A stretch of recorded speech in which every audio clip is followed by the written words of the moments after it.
Hey,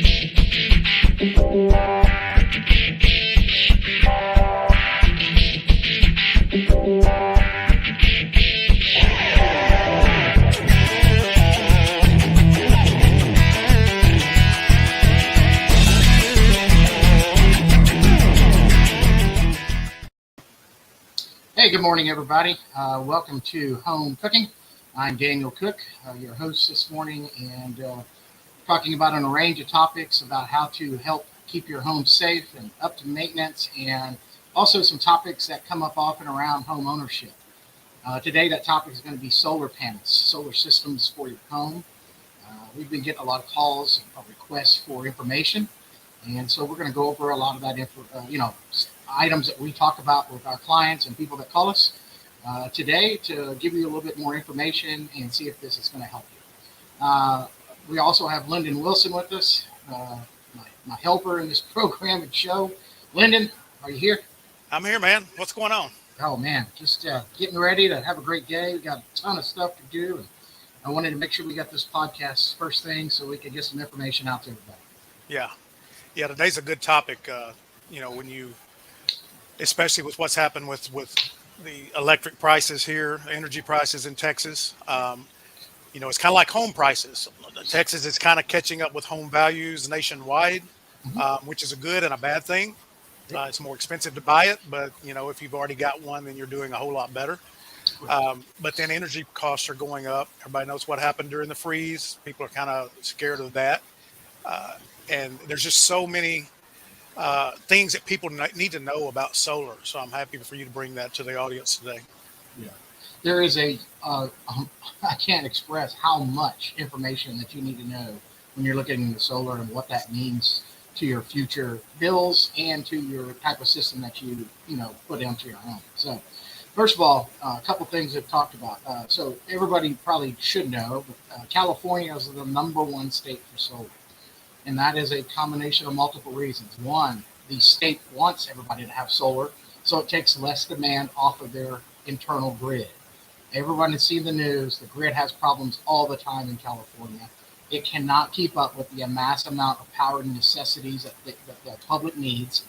On top of that, they have a ton amount of wildfires and different things that cut the energy production down for days and weeks, sometimes months. They have some major wildfires out there. They have to shut all those lines off in order to take that power out of those lines and let the emergency staff start working the fire. So there's a number of reasons that the California infrastructure is designed to have solar.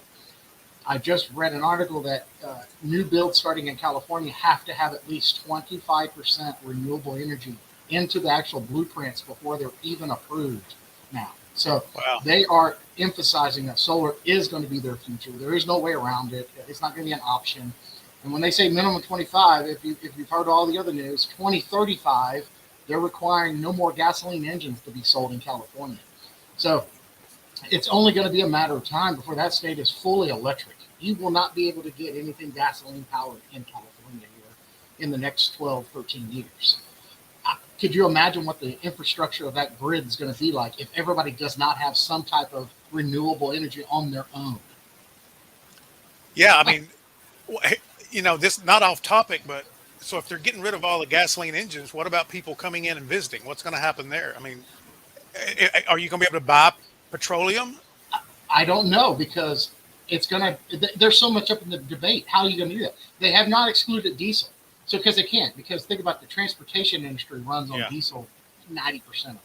So I feel like there's going to have to be still gasoline stations for the visiting public or for the tourists, but they may make it to where you're only allowed to stay so long with an engine of that type without renting a car from a rental place that has electric vehicles. Yeah. Who knows?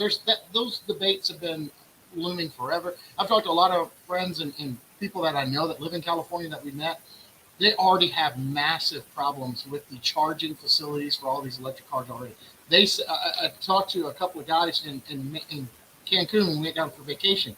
When we started talking about the infrastructure in California, they said they hate it. They said they can't tell you how many times they get emergency text on their phone. Like the Amber Alerts that we get, they get them from the power grid. And it says, please do not charge your vehicles right now. Please turn off all unnecessary electronics.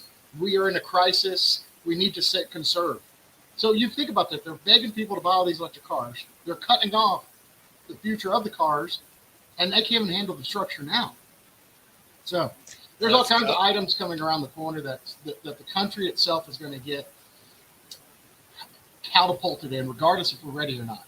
Right. The next 10 years is going to have so many changes around solar powered items. So just got to get ready, and you got to get educated. That's what we're here today. So, Yep. Okay. but so Texas though is number two. Texas is already number two with the amount of renewable energy systems on properties and businesses already, because of our place in the United States. We get a lot of sun, we get a lot of heat, and renewable energy itself is just one section of it. We also have a lot of wind here in Texas. Hmm. I don't know if you've ever been up to Munster and West Texas and areas like that. Ton of large windmills producing those solar, producing renewable energy. Hmm. So Texas has a lot of abilities of doing it, but they have to build it in and blend it into the overall economics of the state and for the public little by little. You can't just, hey, everybody, we're going to solar and wind, and that's it. So I think Texas is doing a good job of trying to implement these slowly, and certain electric providers are starting to endorse those also. And we're going to talk about what that means to your power, because everybody is on a grid, no matter if you are solar or not.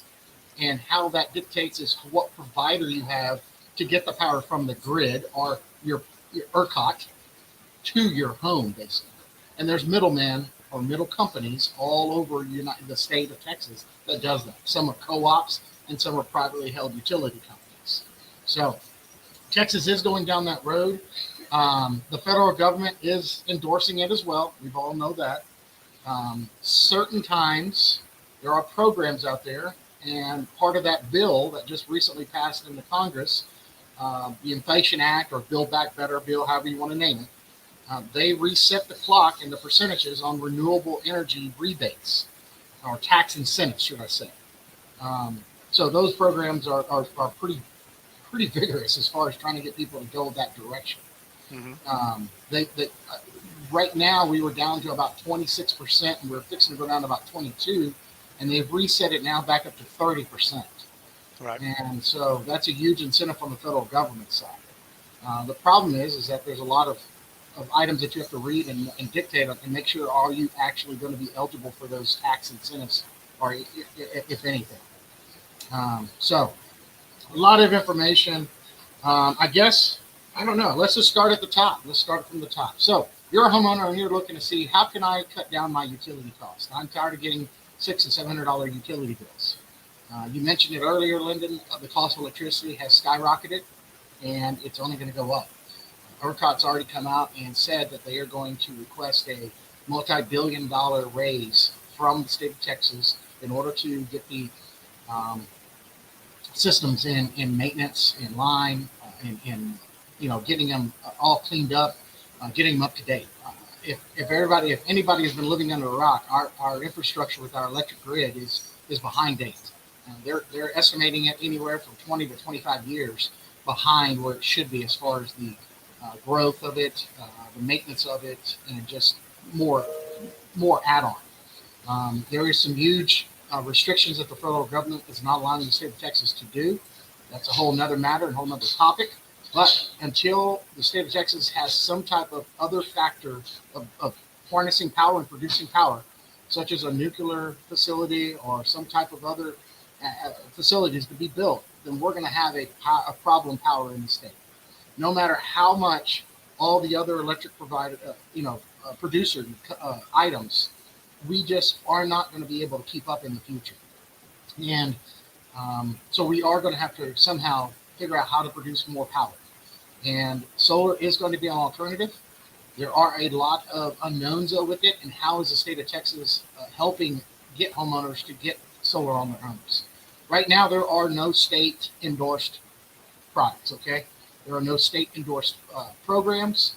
The only thing that you are entitled to in the state of Texas is the federal tax incentives tax program. So that means basically, you as a homeowner contacts a solar company. You say, I want to have a solar estimate put to my home. Well, there's a lot of things that compile that. Let's start first. How much power do you need to produce in your personal property? Everybody has a different amount, depending on how many occupants you have, depending on the size of the home you have, depending on what you have running on power. So that could range anywhere from an annual distribution of, let's say, 12,000 kilowatts all the way up to 30,000 kilowatts and more, because it's based on your monthly, then compounded to your annual usage. So right now we base a lot of our estimates on 12,000 kilowatts. That seems to be a pretty average number right now. I think that number will grow because the home sizes are growing. In Frisco and McKinney, that annual wattage is somewhere between 15 and 20,000. Wow. So it's a definite large amount. So why that means is that how many panels does that take then to overcome that production that we need? And that all changes depending on the type of equipment that you buy. There are different levels of panels. There's tier 1 panels, there's tier 2 panels, and then there's what they call black market panels.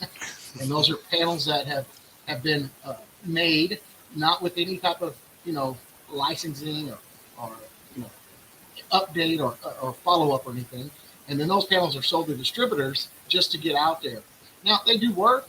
The production might be a lot less.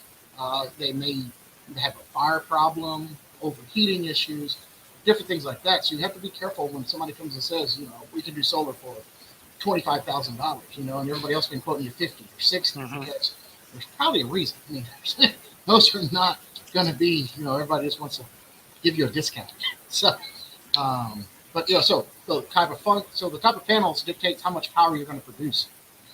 Tier 1 panels produce the most, and that's because they have been integrated and made in a fashion that they can absorb the power and transfer it to the inverters and to attach more of that power that's coming from the sun.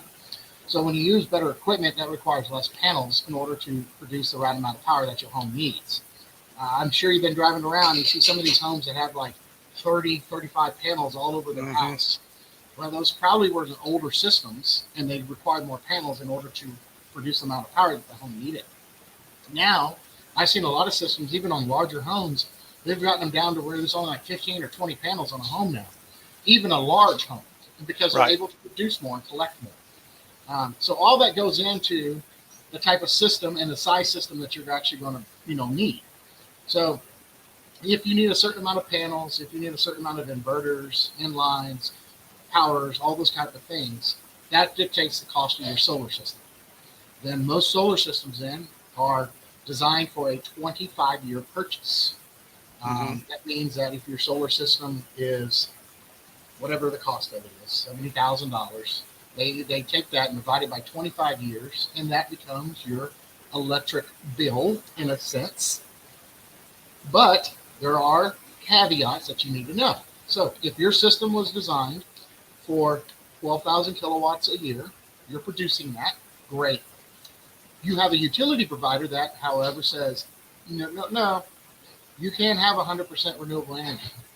Co-ops are notorious about this. You can only have a 90% need met by your solar system. That means 10% of your power is required to still be taken from your co-op.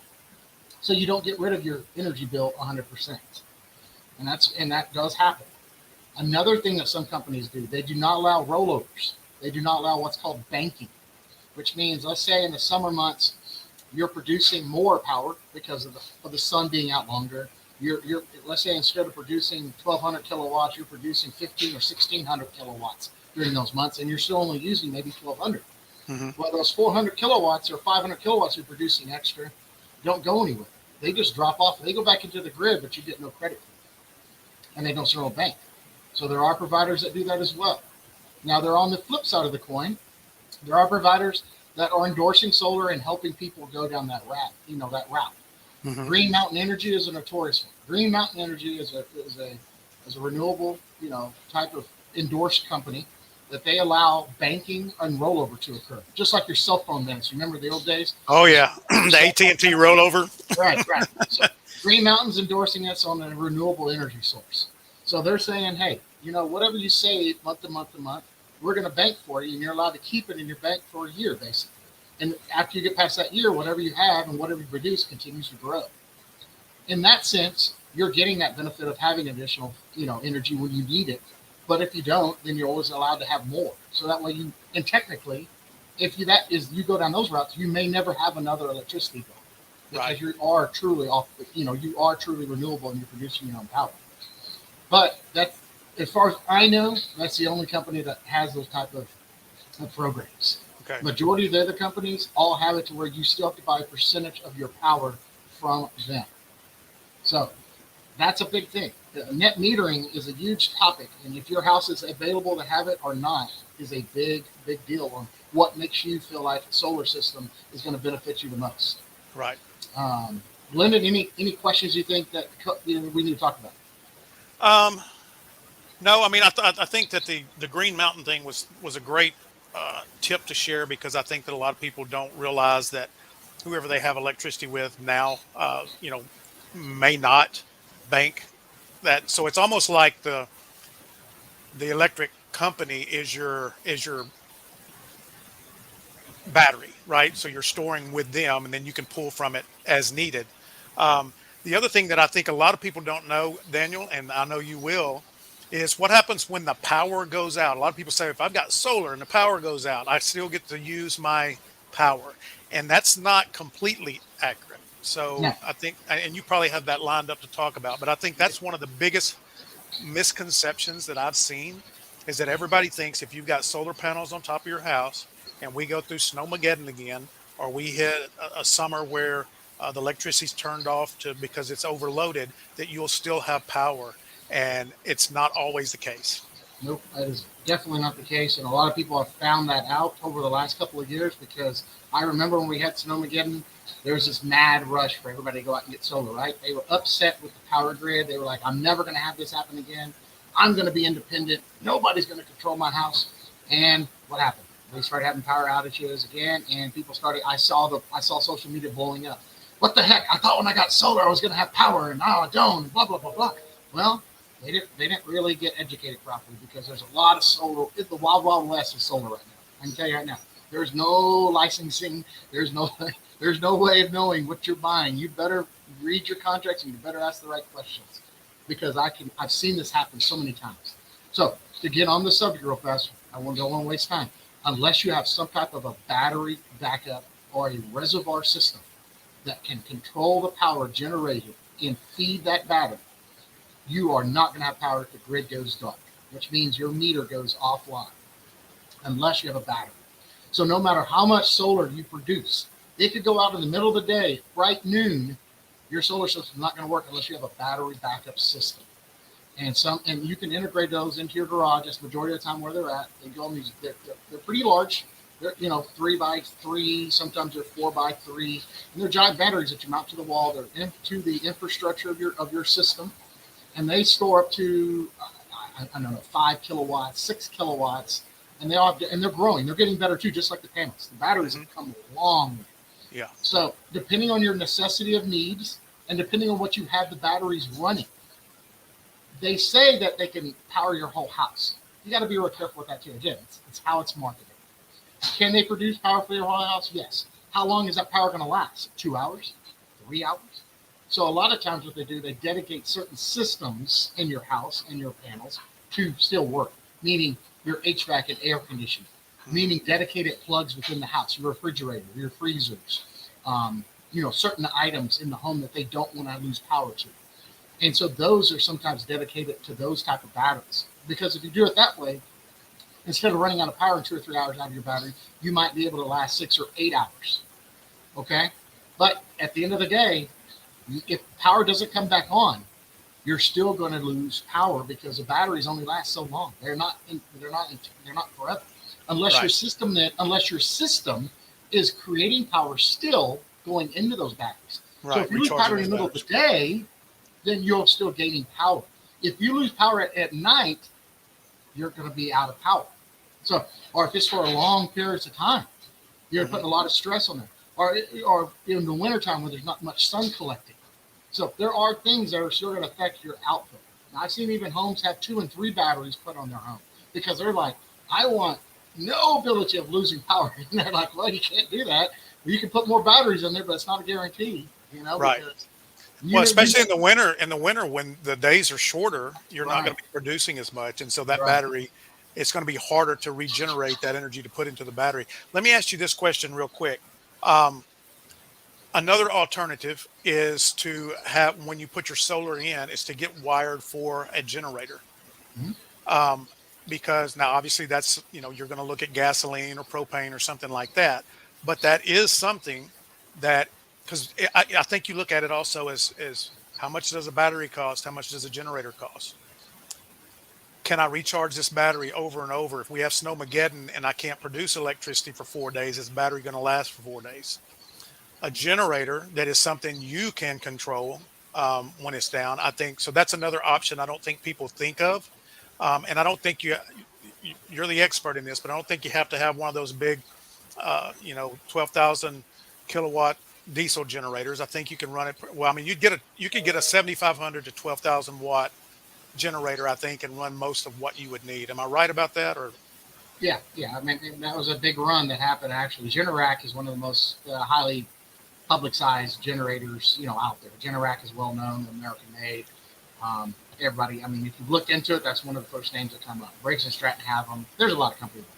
Mhm. As far as for home, though, it goes back to the same thing. How much items are you trying to power with the generator? So that dictates the size of generator you need.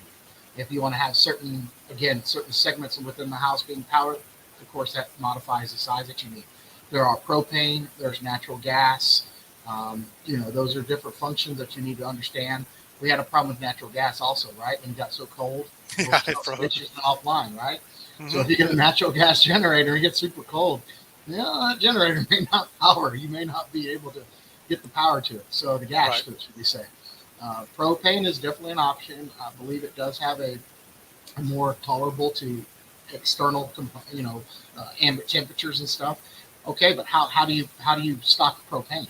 How much are you going to stock? Are you going to have Right. the land to have that propane tank there to give you the ability of turning that on? And Mhm. what's the maintenance on those propane tanks? They have to Right. be maintained.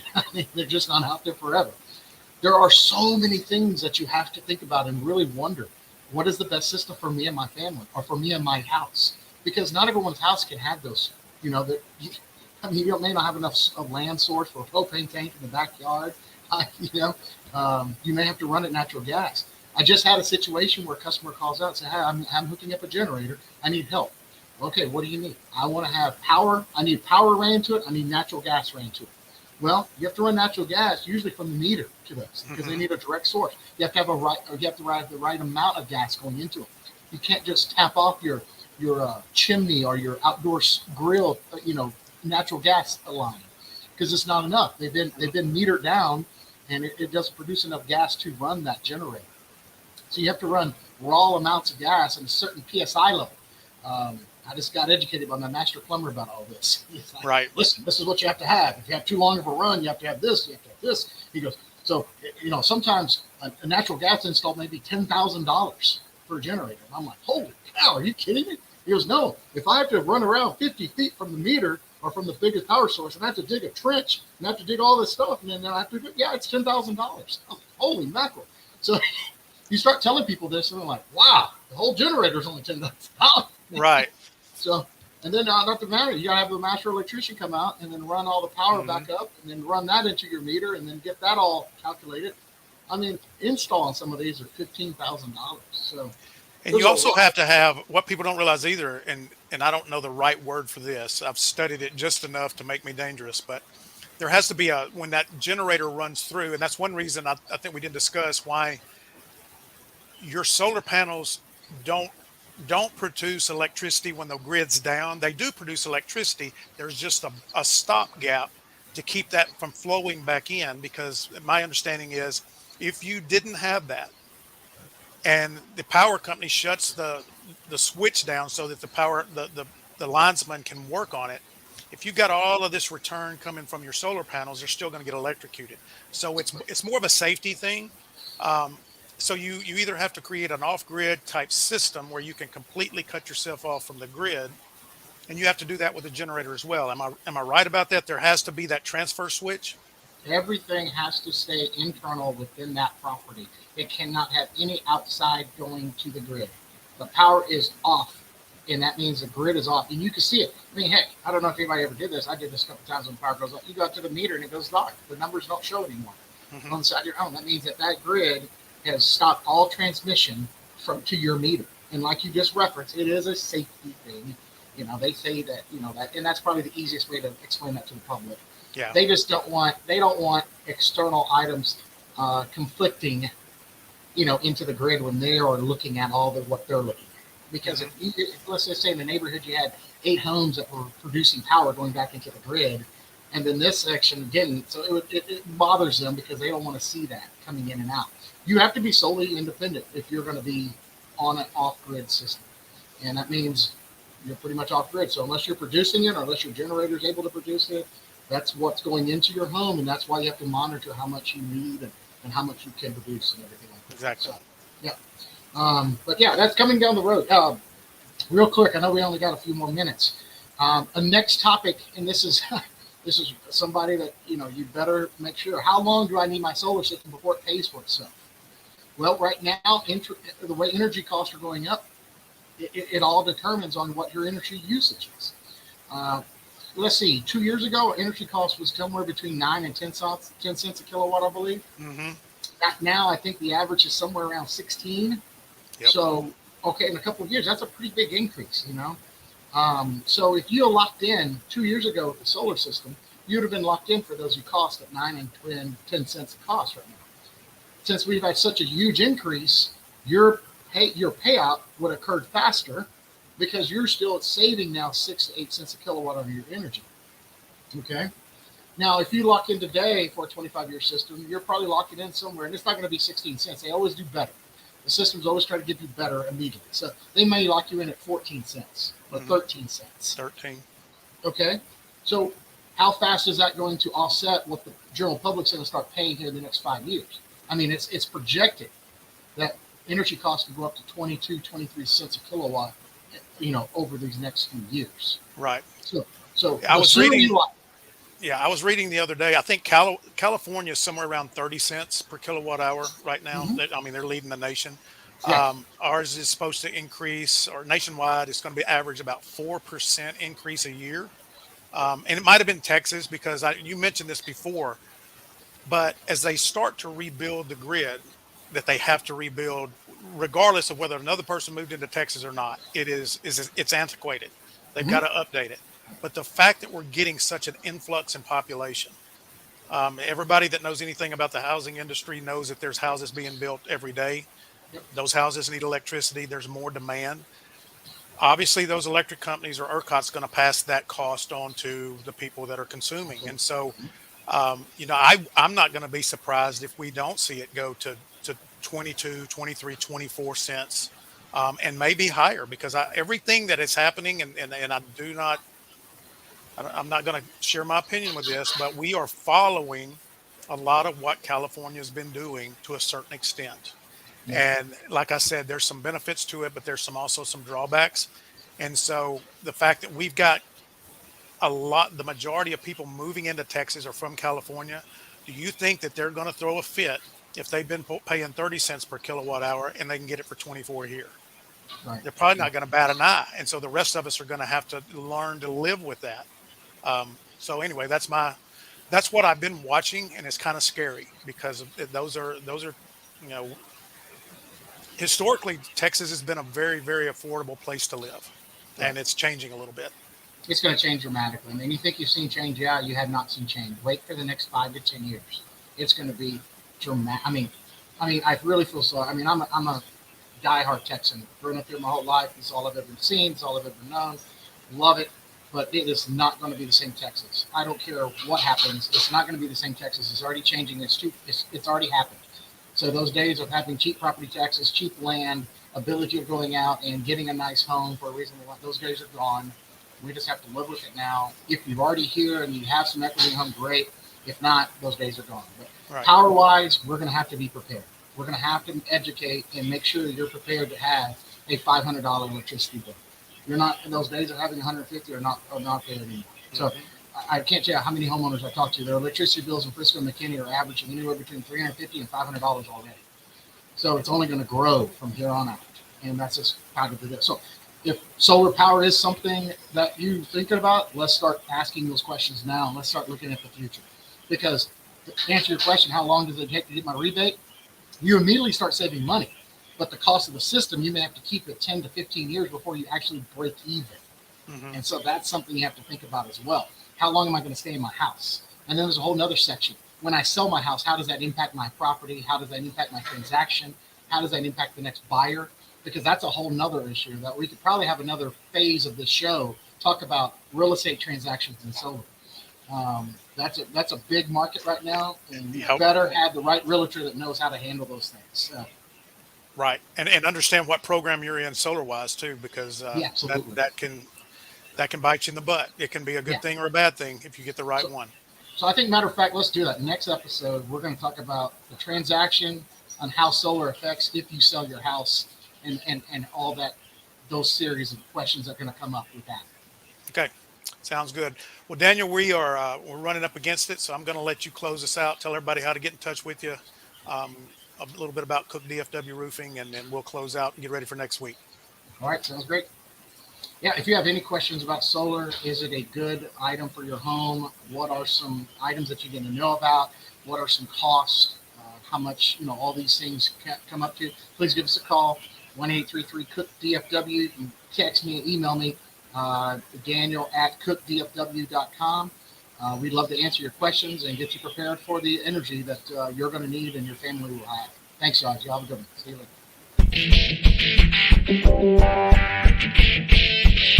later.